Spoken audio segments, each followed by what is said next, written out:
Hi everyone! Welcome to Johnner's Vlog. This time ay tuturuan ko kayo how to download and install Powerdirector na walang watermark.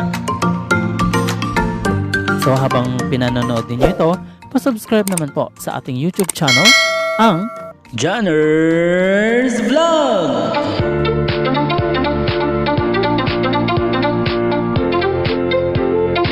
Pakiclick na din po ang notification bell.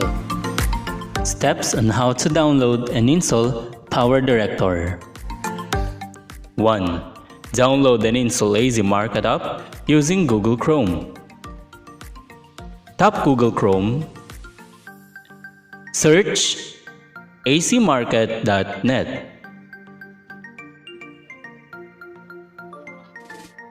Download now.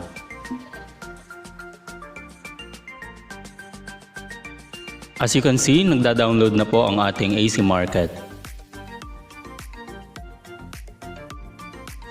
Tap natin yan. Install. Open.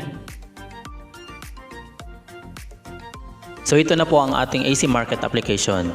Step number 2 is download and install Powerdirector using AC Market app. So sa search engine, type po natin ang Powerdirector and then click po natin itong Powerdirector Video Editor. Dito, click po natin ang 3 dots and then choose download APK file only via CDN. Then click free download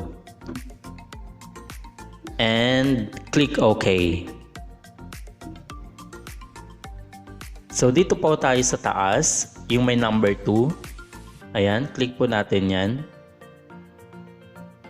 So makikita natin dito na nagda-download na.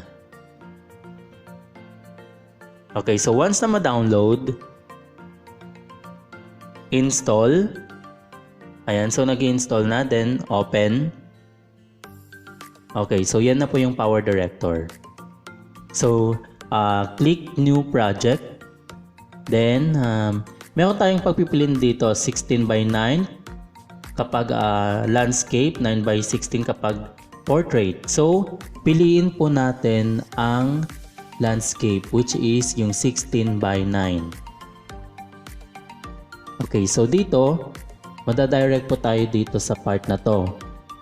Ngayon, piliin natin yung, pumili po tayo ng video. Ayan. And then, once na makapili, click lang po natin yung plus. So, sa part na to, click po natin yung tinuturo ng arrow sa itaas. After nyan, click na naman natin ulit yung part na nasa taas. And then go to Save to Gallery. Just click that one. Click Produce. Okay. Not now. So balikan natin yung ginawa nating video. Ayan. So tignan natin.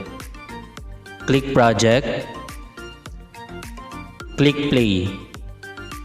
So ito na po yung video na ginawa natin at wala po siyang watermark.